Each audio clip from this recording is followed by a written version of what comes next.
Guys, तो again मैं बहुत ही यूजफुल वीडियो लेकर आई हूँ जो कि आपको विंटर्स में बहुत ज़्यादा हेल्प करेगा। आपके कपड़ों को बहुत अच्छे से बिना धूप के भी, बिना वॉशिंग मशीन के भी आप किस तरीके से कपड़ों को वॉश कर सकते हो, कपड़ों को ट्राई कर सकते हैं। आज का वीडियो इसी चीज़ से रिलेटेड और साथ ही साथ कुछ क्लीनिंग टिप्स भी आपके साथ शेयर करूंगी जिससे आप अपने किचन को और अपने घर को हमेशा चमकता दमकता रख सकते हैं। कैसे, चलिए आइए दिखते हैं। तो वैसे अक्सर हमारे टूथब्रश वगैरह पुराने हो जाते हैं तो हम उन्हें अक्सर अपने क्लीनिंग के लिए यूज़ करते हैं, लेकिन कुछ प्लेसेस ऐसे होते हैं जिन पर डायरेक्टली इसको हम अप्लाई नहीं कर पाते हैं क्योंकि ये अड़ता है, बीच में अटक जाता है। तो यहाँ पर एक इस तरीके से आप ब्रश को कट करके आगे का हिस्सा है ना इस तरीके से कट कर लीजिए एंड देन यहाँ पर हम एक होल करेंगे बीच में। ठीक है, बहुत अच्छे से होल हो जाता है। आप कोई भी गर्म ऑब्जेक्ट, पेन ऐसा कोई गर्म ऑब्जेक्ट लीजिए एंड देन उसको इस तरीके से करके होल कर लीजिए। मैंने यहाँ पेचकस से किया है, बहुत ईजिली होल हो जाता है। फिर बस इसको आपको इसके अंदर डालना है। ठीक है, पहले मेजर कर लीजिए, फिर इसको हल्का सा गर्म करके इसके अंदर डालिए और इसको चिपकाने की भी जरूरत नहीं है, बहुत अपने आप ही ईजी तरीके से फंस के तैयार हो जाता है। तो ये इस तरीके से आपका एक मिनी वाइपर बन के तैयार हो गया है। अब आप इससे अपने घर के छोटे छोटे से कोने मोने की सफाई बहुत अच्छे से कर सकते हैं। जैसे कि अब आपको दिखाती हूँ, सबसे ज्यादा तो मैंने इसको किस लिए बनाया, अपने ब्लेंडर को साफ करने के लिए, क्योंकि मैं ब्लेंडर को बिल्कुल भी पानी से वॉश नहीं करती हूँ। पहले वॉश कर देती थी तो इसकी जो डिम्बरी लगी हुई है ना वो गल जाती है पानी की वजह से। तो मैंने इसको ना अपने इस वॉश को करने के ही लिए बनाया। अब इसमें थोड़ी सी वो जो अटक रही थी मैंने उसको भी यहाँ पे पूरी तरीके से निकाल दिया है। ये देखिए, इसमें जो साइड से अब ऊपर ऊपर तो हम रफ कर देते हैं क्योंकि पानी से ज़्यादा धोने से इसकी जो मोटर की जो पाइपलाइन होती है ना वो गल जाती है। तो मैंने जब इसको रिपेयर करवाया तो उन्होंने मना किया इसको पानी में ज़्यादा मत करना, तो फिर मैं इसको ड्राई वॉश करती हूँ। लेकिन ये फिर इस तरीके से ड्राई वॉश करते तो पूरी अच्छे से क्लीनिंग नहीं हो पाती है। तो इस तरीके से मैंने एक मिनी वाइपर बना के और इस तरीके से देखिए अब मैं क्लीन करती हूँ हल्का सा, बस इस तरीके से स्प्रे वगैरह करके और इसको साफ करती हूँ। देखिए कितनी इजी तरीके से सारी गंदगी इसकी निकल जाती है। आप देख सकते हैं कि बिल्कुल पूरी अच्छी तरीके से सारे एक छोटे छोटे से पार्ट का भी ये मैल वगैरह अच्छे से निकाल सकता है। और ये फ्री का ऑर्गेनाइजर है। ठीक है, आप घर में जब भी आपको ब्रश आप यूज़ कर, वैसे भी 6 महीने के बाद हमें ब्रश को, अपने टूथब्रश को रिटायर करना ही होता है, चाहे वो ठीक हो या ना हो, तो आप उनको इस तरीके से क्लीनिंग में यूज़ कर सकते हैं। तो ये देखिए कितने अच्छे से क्लीन हो गया है। तो बस इसको मैं इस तरीके से साफ कपड़े से पोंछ के, और ये देखिए कितने अच्छे से ड्राई हो गया। अब यहाँ पर ये छोटी सी स्केटिंग होती है, वहाँ पर मैल अगर जम जाता है अक्सर, तो यहाँ पर भी हल्का सा आप कोई भी डिश वॉशर वगैरह डाल लीजिए थोड़ा सा ब्रश के ऊपर और अच्छे से रफ कीजिएगा, देन बहुत अच्छे से यहाँ पर क्लीनिंग हो जाती है। बट यहाँ जब मैं इस तरीके से क्लीन कर रही थी देन वो हट नहीं रहा था। फिर मैंने इसको गौर से देखा, थोड़ा सा नज़दीक जाके देखा, तो ये जो है ना ये सीमेंट ही है, ये गंदगी नहीं है। ये जो सीमेंट होता है ना वही भरा हुआ है, मसाला भरा हुआ है, तो ये गंदगी नहीं है। अब यहाँ पर आपको दिखाती हूँ ये छोटी छोटी सी स्केटिंग, देखिए यहाँ पर कॉर्नर में कितना ज़्यादा मैल जम गया है। तो यहाँ पर कोई भी ब्रश वगैरह अप्लाई हो ही नहीं पाता, पोंछा भी सही से यहाँ पर नहीं हो पाता है। तो आप इस तरीके से ब्रश बना के कोने कोने को अच्छे से चमका सकते हैं। देखिए कितने ईजी तरीके से सारा कोने का मैल जो है निकल गया है। पहले मैंने हल्के से जो मैल था जमा उसको उससे निकाल दिया और एक साफ कपड़े से पोंछ दिया। ये देखिए कितने अच्छे से हमारा कोना यहाँ पे चमक के तैयार हो गया है। जैसे आपका काम खत्म हो जाए आप धोकर इसको अपने किचन में रख दीजिए जहाँ पर भी आपको क्लीनिंग के लिए ज़रूरत पड़ती है। आप बर्तन वगैरह भी अच्छे से वॉश कर सकते हैं इससे। नेक्स्ट टिप्स है गाइस यहाँ पर कपड़ों को लेकर। कपड़े तो हम वॉश कर लेते हैं सर्दी हो, लेकिन कपड़ों को सर्दियों में सबसे ज़्यादा सुखाने की दिक्कत आती है। तो नॉर्मली हम कपड़ों को इस तरीके से निचोड़ कर रख देते हैं।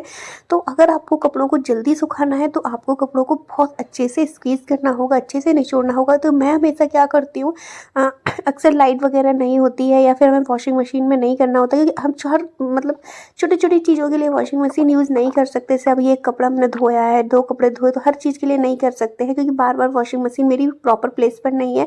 ठीक है, इधर उधर खिसका कर ही मुझे यूज़ करना पड़ता है। तो मैं हर छोटे मोटे कपड़े के लिए यूज़ नहीं करती हूँ। तो इस तरीके से ही ट्राई कर लेती हूँ जब भी मुझे इमरजेंसी होती है।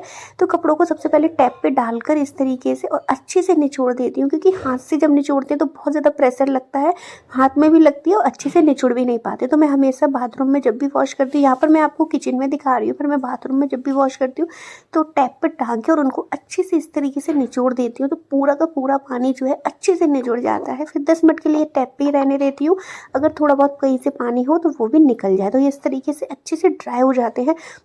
ड्राई करने का सबसे मेन मोटिव यही होता है कि पानी में से सारा पानी, कपड़ों में से सारा पानी निकल जाए। ठीक है, हमारा जो ड्रेनर है, जो हमारा ड्रायर होता है वॉशिंग मशीन का, वो भी यही काम करता है। सबसे पहले वो पानी को निकालता है, जितना ज़्यादा होता है पानी को दबा दबा के अच्छे से निकाल देता है। वो काम हम बाहर भी कर सकते हैं।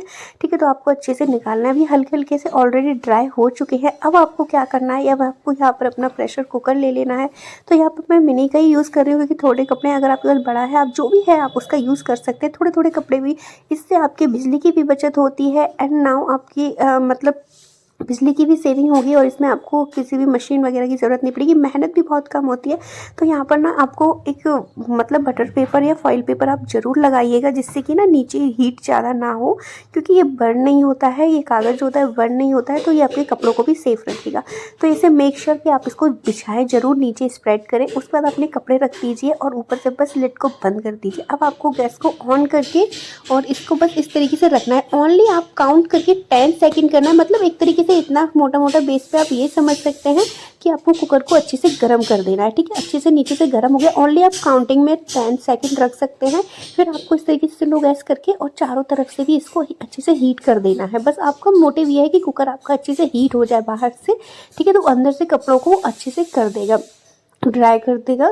तो यहाँ पर मैं घुमा घुमा कर सब तरफ से कर दे रही हूँ। तो मुझे टोटल इसमें पूरा टाइम मुझे जो लगा है इसको घुमाकर और रखने में सिर्फ 20 से 30 सेकंड लगे हैं। ठीक है, बस उसके बाद आप कुकर को ठंडा होने दीजिए। ठंडा होने में कुकर को एटलीस्ट 10 मिनट लगेंगे। जब कुकर अच्छे से ठंडा हो जाए तो आप देखेंगे कि आपके कपड़े ऑलरेडी सोख हो चुके हैं। आप देखिए कितने अच्छे से ड्राई हो चुके हैं यहाँ पर।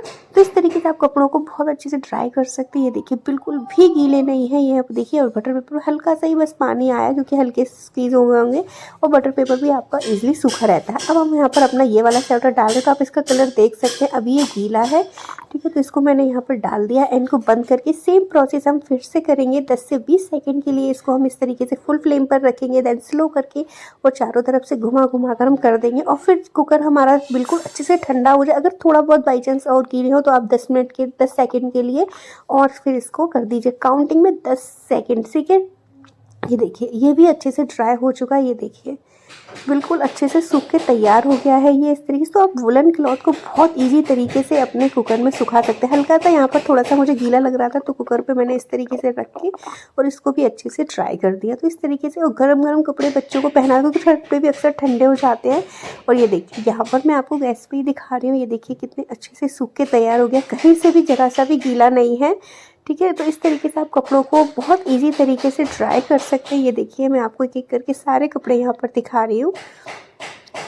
तो ये देखिए यहाँ पर ये इनर भी है, क्योंकि बच्चों के छोटे छोटे कपड़े, छोटे छोटे बच्चे होते हैं जिनके घर में न्यू बॉर्न होते हैं, वो तो डेली डेली इतने गंदे करते हैं। तो आप उनको बहुत इजी तरीके से अपने कुकर ये में ट्राई कर सकते हैं। नेक्स्ट टिप्स है गाइस, यहाँ पर हम लोग जब भी कैप वगैरह इस तरीके से वेयर करते हैं, तो क्या जब भी मूवमेंट वगैरह करते हैं तो कैप ना ऊँची हो जाती है।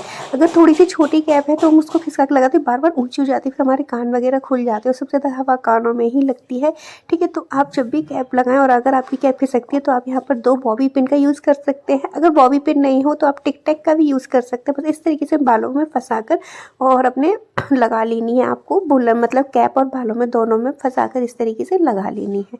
एंड देन अब आप कितना भी घूमेंगे फिरेंगे, आपका कैप वगैरह बिल्कुल नहीं खिसकेगा, बिल्कुल आपका एक्यूरेट एक ही जगह पर रहने वाला है। तो आप इस तरीके से यूज़ कर सकते हैं जब भी कैप वगैरह लगाएं। तो आप इसमें खासकर बच्चों के साथ ये ट्रिक ज़रूर फॉलो करें। तो गाइस ये था मेरा आज का वीडियो। आई होप कि आपको पसंद आया हो। पसंद आया हो तो बस वीडियो को एक लाइक और चैनल को सब्सक्राइब कर लीजिएगा। फिर मिलेंगे हम अपने ऐसे किसी नेक्स्ट वीडियो में नेक्स्ट हैक्स के साथ। तब तक के लिए बाय बाय।